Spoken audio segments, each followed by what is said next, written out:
दोस्तों, क्या होगा अगर किसी लड़की का चेहरा इतना खूबसूरत हो कि उसे देखने वाला जिंदा ही न बचे। दिल्ली शहर में एक ऐसी ही लड़की रहती थी जो अपना चेहरा हमेशा छुपाकर रखती थी ताकि उसकी सूरत किसी की मौत का कारण न बन जाए। लेकिन जब उसने कॉलेज जाना शुरू किया तो उसकी जिंदगी में आए दोस्त, दुश्मन और एक ऐसा प्यार जिसने सब कुछ बदल दिया। फिर एक दिन कॉलेज में ऐसा हादसा हुआ कि सुनकर आपका होश उड़ जाएगा।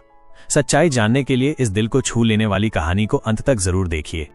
दिल्ली की भीड़भाड़ वाली सड़कों के बीच एक अस्पताल में एक बच्ची का जन्म हुआ। उसका नाम रखा गया वैदेही। जन्म लेते ही कुछ अजीब हुआ। जिस किसी ने भी उसका चेहरा देखा, डॉक्टर हो या नर्स, सब अचानक बेजान होकर गिर पड़े। केवल उसके माता पिता राजेश और सुनीता ही बचे। वैदेही का चेहरा अद्भुत रूप से सुंदर था, लेकिन वही उसकी सबसे बड़ी त्रासदी भी थी। उसकी सुंदरता देखने वाले के लिए मौत का कारण बन जाती थी। ये एक ऐसा अभिशाप था जिसे राजेश और सुनीता समझ तो चुके थे, पर स्वीकार नहीं कर पा रहे थे।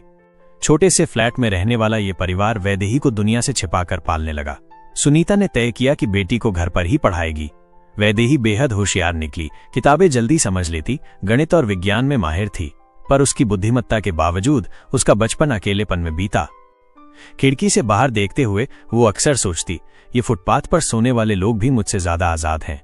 कम से कम इन्हें अपना चेहरा छिपाना तो नहीं पड़ता। समय बीतता गया। 18 साल की उम्र में राजेश और सुनीता ने फैसला किया कि अब वैदेही को विश्वविद्यालय में पढ़ना चाहिए। उन्होंने सख्ती से कहा कि वो हमेशा अपना चेहरा मोटे कपड़े से ढककर रखेगी, केवल उसकी आंखें बाहर दिखती। विश्वविद्यालय में वैदेही की पहचान उसकी बुद्धिमत्ता से बनी। वो हर परीक्षा में अव्वल रहती और प्रोफेसरों की तारीफ पाती, लेकिन छात्रों के बीच उसके कपड़े से ढके चेहरे को लेकर अफवाहें फैलने लगीं। कुछ कहते शायद चेहरा बदसूरत है, कुछ हंसते ये अजीब लड़की है। इन सब में सबसे आगे थी भारती। वो कैंपस की धौंस जमाने वाली लड़की थी और वैदेही उसकी पसंदीदा शिकार बन गई। एक दिन भीड़ के बीच उसने वैदेही से कहा, अरे तुम हमेशा चेहरा क्यों छिपाती हो? कहीं नीचे कोई राज तो नहीं? छात्र हंसने लगे। वैदेही ने शांत स्वर में उत्तर दिया, मुझ पर भरोसा करो, तुम मेरा चेहरा देखना नहीं चाहोगी। भारती ने ताना मारा, डरती हो क्या? साबित करो कि तुम बदसूरत नहीं हो। वैदेही ने नजरें झुका लीं। वो जानती थी चेहरा दिखाने का मतलब मौत है, इसलिए चुपचाप वहां से चली गई। लेकिन भारती रोज उसका मजाक उड़ाती रही। इसी बीच विश्वविद्यालय का सबसे लोकप्रिय छात्र जतिन भारती की नजर में आया। भारती ने चाल चली। वो जतिन से बोली, तुम वैदेही से दोस्ती करो, उसका भरोसा जीत लो। जब वो सोए उसका चेहरा देखकर फोटो निकालो, फिर सबको सच्चाई पता चलेगी। पहले जतिन हिचकिचाया, पर भारती ने उसे मजबूर कर दिया। अगले दिनों में उसने वैदेही से नजदीकी बढ़ानी शुरू की। शुरुआत में वैदेही उस पर भरोसा नहीं करती थी, लेकिन जतिन अलग था, उसने कभी उसका मजाक नहीं उड़ाया। धीरे धीरे वैदेही ने उसके साथ बातें करनी शुरू कर दी। उसे लगा कि शायद ये उसका पहला सच्चा दोस्त है। एक शाम जतिन उसके कमरे में पढ़ाई करने आया।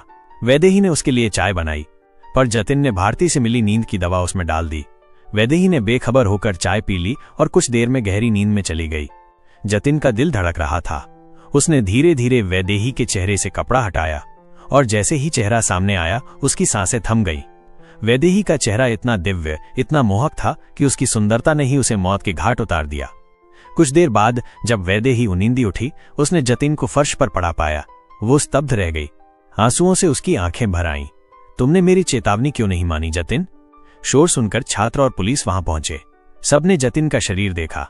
वैदेही ने धीमी आवाज में कहा, उसने मेरा चेहरा देखा और यही काफी था। जतिन की मौत ने पूरे विश्वविद्यालय को हिला दिया। पुरुष ने इसे हादसा मानकर मामला बंद कर दिया, लेकिन वैदेही के मन पर भारी बोझ था। उसने रोते हुए मां से कहा, मैंने उसे चेतावनी दी थी मां, पर उसने नहीं मानी। सुनीता ने उसका हाथ थामा, ये तुम्हारी गलती नहीं है। राजेश बोला, लेकिन तुम्हें हमेशा छिपा कर नहीं रख सकते। पढ़ाई पूरी करो और अपनी जिंदगी जीना सीखो। अगली सुबह वैदेही ने फिर से चेहरा ढककर क्लास जाना शुरू किया। गलियारों में कानाफूसी थी, यही लड़की है जिसके कारण जतिन। भारती ने सबके सामने ताना मारा, कातिल वापस आ गई है। वैदेही चुप रही। उसने सीखा था कि जवाब देने से हालात और बिगड़ेंगे। इसी बीच कैंपस में एक नया छात्र आया, आरव। लंबा, आत्मविश्वासी और शांत। पहली बार उसने लाइब्रेरी में वैदेही से पूछा, क्या मैं यहां बैठ सकता हूं? वैदेही ने संकोच से सिर हिलाया। आरव चुपचाप पढ़ने लगा। कुछ देर बाद बोला, तुम बहुत ध्यान से पढ़ती हो, मैंने सुना है तुम टॉप करती हो। वैदेही चौंकी, तुम्हें मुझसे क्या चाहिए? आरव मुस्कुराया, कुछ नहीं, मैं नया हूं यहां, बस दोस्ती करनी थी। शुरुआत में वैदेही ने दूरी बनाए रखी, लेकिन आरव का व्यवहार सच्चा और सम्मानजनक था। धीरे धीरे वो उसकी मदद करने लगा, क्लास में साथ बैठता, किताबें साझा करता। जब भारती ने देखा कि आरव वैदेही के करीब है, उसके भीतर जलन भड़क उठी। उसने कोशिश की कि आरव का ध्यान अपनी ओर खींचे, लेकिन नाकाम रही। गुस्से में उसने सबके सामने फिर ताना मारा, वैदेही, तुम डरी हुई क्यों रहती हो? अगर चेहरा सुंदर है तो सबको दिखाओ, वरना मान लूंगी कि तुम सचमुच कातिल हो। वैदेही ने विनम्र स्वर में कहा, मुझ पर विश्वास करो, ये तुम्हारे लिए अच्छा नहीं होगा। पर भारती नहीं मानी। तभी आरव वहां पहुंचा और उसके सामने खड़ा हो गया। बस करो भारती, वो किसी को नुकसान नहीं पहुंचा रही, उसे परेशान मत करो। सबके सामने किसी ने पहली बार वैदेही का साथ दिया। उसकी आंखों में आभार छलक आया। भारती ने गुस्से में आरव को धमकाया, तुम पछताओगे, और चली गई। उस रात वैदेही ने आरव से कहा, तुम मेरी रक्षा क्यों करते हो? तुम्हें पता नहीं मैं कितनी खतरनाक हूं। आरव शांत स्वर में बोला, मुझे परवाह नहीं, जब चाहो सच बताना, पर मैं तुम्हें अकेला नहीं छोड़ूंगा। वैदेही का दिल पहली बार किसी पर भरोसा करने लगा, लेकिन डर अब भी था। क्या आरव भी जतिन की तरह खत्म हो जाएगा? दिल्ली की ठंडी रातों में वैदेही अक्सर खिड़की से बाहर देखती। सड़क किनारे सोते बेघर लोग भी उसे अपने से अधिक आजाद लगते। वो सोचती, कम से कम उन्हें अपना चेहरा तो नहीं छिपाना पड़ता। आरव के साथ बिताए पल उसे सुकून देते, पर डर भी। आखिरकार एक दिन उसने उससे दूरी बनाने की कोशिश की। तुम्हारे करीब आना तुम्हारे लिए खतरनाक है, वैदेही बोली। आरव ने गंभीरता से उत्तर दिया, तुम्हारा राज मैं सुनना चाहता हूं। भरोसा रखो, मैं डरूंगा नहीं। आंखों में आंसू भरकर वैदेही ने सब बता दिया, जन्म का अभिशाप, जतिन की मौत और भारती के ताने। आरव ने चुपचाप सुना और कहा, मैं तुम्हें मानता हूं, चाहे कुछ भी हो, मैं तुम्हारा साथ दूंगा। उधर भारती की जलन कम नहीं हुई थी। एक दिन कैंटीन में उसने सबके सामने चिल्लाया, जतिन की मौत तुम्हारी वजह से हुई और अब तुम आरव को फंसा रही हो। वैदेही ने शांत स्वर में कहा, मैंने कभी किसी को नुकसान पहुंचाना नहीं चाहा, लेकिन भारती ने कपड़ा खींचने की कोशिश की। वैदेही पीछे हटी, मत करो, ये तुम्हारे लिए सही नहीं होगा। तभी आरव वहां पहुंचा और बीच में आ गया, बस करो भारती, वो सच बोल रही है। भीड़ हैरान रह गई। भारती ने चुनौती दी, साबित करो। आखिरकार वैदेही ने एक खाली कमरे में भारती को सच दिखाने का निर्णय लिया। उसने धीरे धीरे चेहरा खोला। भारती की आंखें फैल गईं, इतनी अद्भुत सुंदरता उसने कभी नहीं देखी थी। पर तुरंत उसका सीना कस गया, सांसें अटक गईं, वो गिरने लगी। वैदेही घबरा गई। नहीं, लेकिन आरव ने उसे संभाल लिया। कुछ देर बाद भारती होश में आई, कांपती आवाज में बोली, तुम सच कह रही थी, माफ करना। उस दिन से भारती बदल गई। उसने वैदेही से दोस्ती की और अफवाहें फैलाना बंद कर दिया। धीरे धीरे वैदेही और आरव की नजदीकियां बढ़ीं। वे साथ पढ़ते, दिल्ली की गलियों में घूमते। एक शाम आरव बोला, वैदेही, मैं तुम्हें पसंद करता हूं। मैं तुम्हारा चेहरा देखना चाहता हूं, बिना किसी डर के। वैदेही का दिल कांपा, नहीं, तुम मर जाओगे। आरव मुस्कुराया, सच्चा प्यार हर अभिशाप तोड़ सकता है, मुझे भरोसा है। कुछ देर चुप रहने के बाद वैदेही ने धीरे से कपड़ा उतार दिया। उसका चेहरा सामने था, जादुई सुंदरता से भरा। हवा जैसे थम गई। लेकिन इस बार कुछ अलग हुआ। आरव की सांसें तेज जरूर हुईं, पर वो गिरा नहीं, वो जीवित रहा।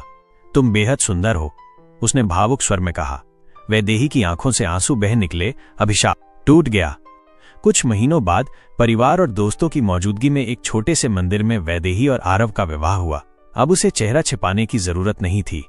वो समाज में खुलकर जीने लगी और बेघर बच्चों की मदद करने लगी। वैदेही ने महसूस किया, सच्चा प्यार किसी भी अभिशाप को मिटा सकता है। अब वो आजाद थी। दोस्तों, इस कहानी से हमें ये सीख मिलती है कि सच्चा प्यार और भरोसा किसी भी डर या अभिशाप से बड़ा होता है। जिंदगी में चाहे कितनी भी मुश्किलें क्यों ना आए, अगर साथ में विश्वास और इंसानियत हो तो हर अंधेरा मिट सकता है। उम्मीद है ये कहानी आपके दिल को छू गई होगी। दोस्तों, आप ये कहानी कहां से सुन रहे हैं? अपना और अपने शहर का नाम कमेंट में जरूर बताइए।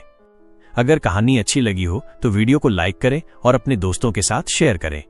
ऐसी ही दिलचस्प कहानियां सुनने के लिए